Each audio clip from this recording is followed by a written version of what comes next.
വളരെ പെർഫെക്റ്റ് ആയിട്ട് തന്നെ ചെയ്തിട്ടുണ്ട്.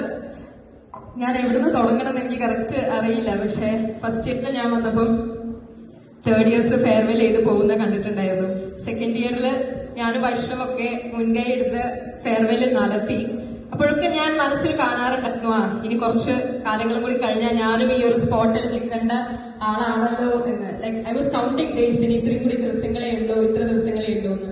ഞാൻ സത്യം പറഞ്ഞാൽ ഒരുപാട് കഷ്ടപ്പെട്ടിട്ടാണ് ദേവഗിരിയിൽ ഒരു സീറ്റ് കിട്ടിയത്, മെറിറ്റ് സീറ്റ്. പറയുമ്പം നമുക്ക് +2 99.5 ഒക്കെ ഉണ്ടായിരുന്നു, NSS ഉണ്ടായിരുന്നു. ആദ്യത്തെ പ്രൊഫഷണൽ റാങ്ക് ലിസ്റ്റ് വന്നപ്പോൾ ഏകദേശം എനിക്ക് തോന്നുന്നു 7 or 8 അങ്ങനെ എന്തോ ആയിരുന്നു റാങ്ക് വന്നിട്ടുണ്ടായിരുന്നത്. പക്ഷെ അതിൽ ഒരു മാർക്സ് എനിക്ക് കട്ട് ചെയ്യാനുണ്ടായിരുന്നു. ഫൈനൽ റാങ്ക് ലിസ്റ്റ് വന്നപ്പം അത് നേരെ 100 സംതിങ്ങിലേക്ക് പോയി.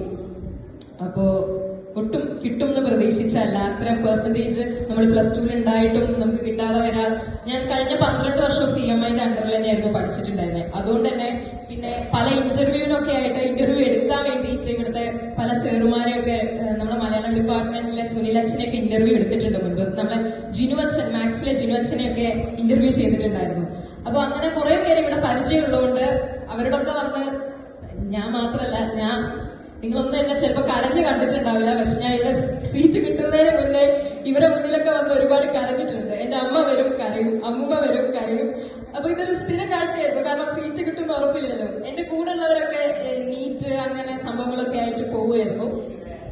പക്ഷെ എനിക്ക് ദേവഗിരി എന്നല്ലാതെ വേറൊരു ഓപ്ഷൻ മുന്നിൽ ഉണ്ടായിരുന്നില്ല. ഞാൻ ഫറൂഖ് കോളേജിലേക്ക് കൊടുത്തിട്ടുണ്ടായിരുന്നു. ഫറൂഖിലും എനിക്ക് സീറ്റ് കിട്ടിയിട്ടുണ്ടായിരുന്നു. കാലിക്കറ്റ് യൂണിവേഴ്സിറ്റിയിൽ സീറ്റ് കിട്ടിയിട്ടുണ്ടായിരുന്നു. അതൊന്നും വേണ്ട വെച്ചിട്ടാണ് ഞാൻ ഇവിടെ തന്നെ കിട്ടണം എന്നുള്ളൊരു രീതിയിലായിരുന്നു. അങ്ങനെ ഇവിടെ ഞാൻ ഫസ്റ്റ് ഓപ്ഷൻ ഫിസിക്സ് കൊടുത്തു, സെക്കൻഡ് കെമിസ്ട്രി കൊടുത്തു, തേർഡ് മാത്സ് കൊടുത്തു. ആദ്യം എനിക്ക് കെമിസ്ട്രിന്ന് കോള് വന്നിട്ടുണ്ടായിരുന്നു. ഫിസിക്സ് നിന്ന് വരും എന്നൊരു പ്രതീക്ഷയോടെ ഞാൻ അവരോട് വേണ്ട, എനിക്ക് സീറ്റ് വേണ്ടാന്ന് പറഞ്ഞു. മാത്സിന്ന് വിളിച്ചപ്പോൾ വേണ്ടാന്ന് പറഞ്ഞു. അവസാനമാണ് ഫിസിക്സ് എന്ന് വിളിക്കുന്നത്. എനിക്ക് തോന്നുന്നു ഈ ബാച്ചില് നമ്മൾ ഇന്റർവ്യൂവിന് വരുമല്ലോ, ആദ്യം എന്നെയാണ് ഇന്റർവ്യൂ ചെയ്തതെന്ന് തോന്നുന്നു. അപ്പൊ അത്രയും ഭയങ്കര മെന്റലി ഞാൻ ഭയങ്കര സ്ട്രഗിൾ ചെയ്തൊരു പീരീഡ് ആയിരുന്നു ഇവിടെ സീറ്റ് കിട്ടാന്നുള്ള ആ ഒരു ടൈമിൽ. നിങ്ങൾ എല്ലാവരും പോലെ തന്നെ ഒരുപാട് പ്രതീക്ഷകളോടെയൊക്കെ വന്ന് ഫസ്റ്റ് ഡേ തന്നെ ഇൻഡക്ഷൻ ഡേക്ക് സ്റ്റേജിലൊക്കെ കയറി വിളക്ക് കൊളുത്താനൊക്കെ പറ്റി. അത് റോക്കി സർ, നമ്മുടെ ഇംഗ്ലീഷ് ഡിപ്പാർട്ട്മെന്റ് നമ്മളെയൊക്കെ പഠിപ്പിച്ച റോക്കി സാറിനും ഞാൻ നേരത്തെ പറഞ്ഞ പോലെ തന്നെ ഒരുപാട് പരിചയമുണ്ട്. അപ്പോ അങ്ങനെയൊക്കെയായിരുന്നു കാര്യങ്ങള്. പിന്നെ ഞാൻ ഇവിടെ ഫിസിക്സിന് കയറിയതിന് ശേഷം ഒരു 4 സെമസ്റ്റേഴ്സ് ഒക്കെ കഴിഞ്ഞപ്പോൾ എനിക്ക് തോന്നി ഞാൻ ഫിസിക്സ് എടുത്ത് ചെറുതായി പാളിപ്പോയോ എന്ന് എനിക്കൊരു സംശയം ഉണ്ടായിരുന്നു. കാരണം എന്താന്ന് വെച്ച് കഴിഞ്ഞാൽ എന്റെ സെക്കൻഡ് ഓപ്ഷൻ കെമിസ്ട്രി ആയിരുന്നു. കഴിഞ്ഞ 4 സെമസ്റ്റേഴ്സിലും കെമിസ്ട്രിക്ക് എനിക്ക് ഫുൾ മാർക്ക് ആയിരുന്നു, എല്ലാ കെമിസ്ട്രിക്കും. അപ്പൊ എനിക്ക് ചെറുതായിട്ട് തോന്നിയിരുന്നു കെമിസ്ട്രി എടുത്താൽ മതിയായിരുന്നു എന്നൊക്കെ തോന്നിയിട്ടുണ്ടായിരുന്നു.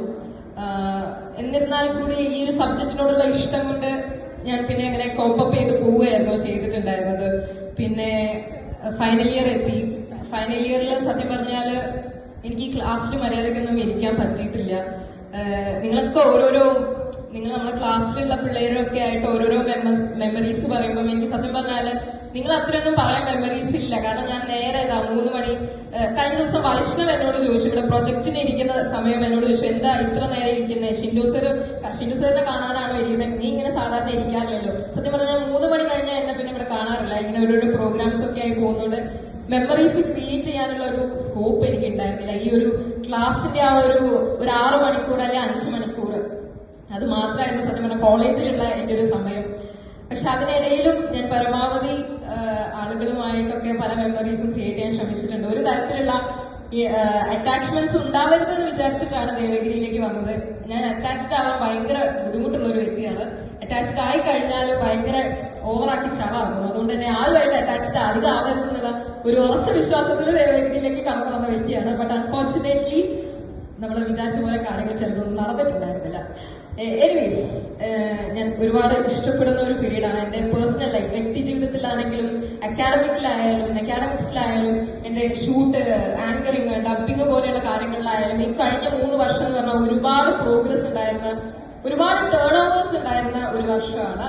ഞാൻ എന്നും അത് ഓർത്ത് വെക്കും.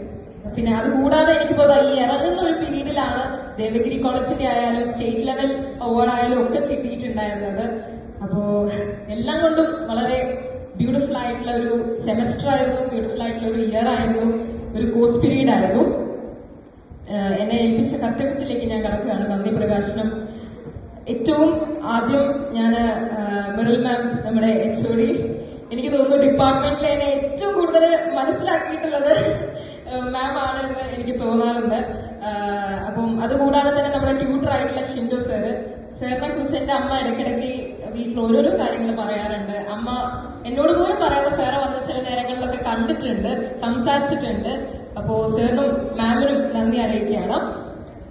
അതുപോലെ നമ്മുടെ മറ്റ് ടീച്ചേഴ്സ്, നമ്മുടെ ഡിപ്പാർട്ട്മെന്റിലുള്ള മറ്റ് ടീച്ചേഴ്സ്, വിനീത മാമിനെയൊക്കെ ഈ വർഷമാണ് നമുക്ക് വിനീത മാം പഠിപ്പിക്കുന്നത്. എനിക്ക് തോന്നുന്നു സെക്കൻഡ് ഇയേഴ്സിനെ വിനീത മാം പഠിപ്പിക്കുന്നുണ്ട് തോന്നുന്നു. പക്ഷെ ഈ വർഷമാണ് നമുക്ക് മാമിന് ഇല്ല പഠിപ്പിക്കുന്നില്ല. Okay fine. അപ്പൊ ഈ വർഷമാണ് നമുക്ക് മാമുമായിട്ട് ഒന്ന് ഇന്ററാക്ട് ചെയ്യാനും മാമിന്റെ ക്ലാസ്സസ് ഒക്കെ കേൾക്കാൻ സാധിക്കുന്നത്. പിന്നെ അതുപോലെ തന്നെ പ്രിൻസറിനെ കുറിച്ച് നമ്മൾ ജൂനിയർ ആയിരിക്കുന്ന ടൈമിൽ ഒരുപാട് സീനിയേഴ്സിൽ നിന്ന് കേട്ടിട്ടുണ്ട്. ഞാൻ കേട്ട കാര്യം എന്താണെന്ന് വെച്ച് കഴിഞ്ഞാൽ അവർ സീനിയേഴ്സ് ടൂറ് പോയ സമയത്ത് സാർ ഒരു ചായ വാങ്ങി തരുമോ എന്ന് ചോദിക്കാൻ പറ്റുന്ന രീതിയിലുള്ള ഒരു ടൈപ്പ് ഓഫ് ബോണ്ടായിരുന്നു അവർക്ക് പ്രിൻസർ ആയിട്ടുണ്ടായിരുന്നത്. ആ ഒരു ലെവൽ തിങ്കിങ് വെച്ചിട്ടാണ് നമ്മളെല്ലാവരും തേർഡ് ഇയറിലേക്ക് വന്നിട്ടുണ്ടായിരുന്നത്. അപ്പോ സാർ ആണെങ്കിലും വിജയ് സാർ ആണെങ്കിലും അതുപോലെ തന്നെ ശ്രുതി മാം ആണെങ്കിലും അപർണ മാം ഉണ്ട്, എല്ലാവരും ഞാൻ താങ്ക്സ്. അഭയ് സാർ ആണെങ്കിലും ഒക്കെ എല്ലാവരും നന്ദി അറിയിക്കുന്നു. ഒപ്പം തന്നെ നമ്മുടെ ലാബില് കഴിഞ്ഞ 3 വർഷങ്ങളിലായിട്ട് നമ്മളെ ഹെൽപ്പ് ചെയ്തിരുന്ന വർഗീസേട്ടൻ ഇവിടെ ഇല്ല, വർഗീസേട്ടനും നന്ദി അറിയിക്കുകയാണ്. ഇപ്പൊ നമ്മുടെ ലാബ് അസിസ്റ്റൻസ് ആയിട്ടുള്ള 2 പേരോടും നന്ദി അറിയിക്കുന്നു.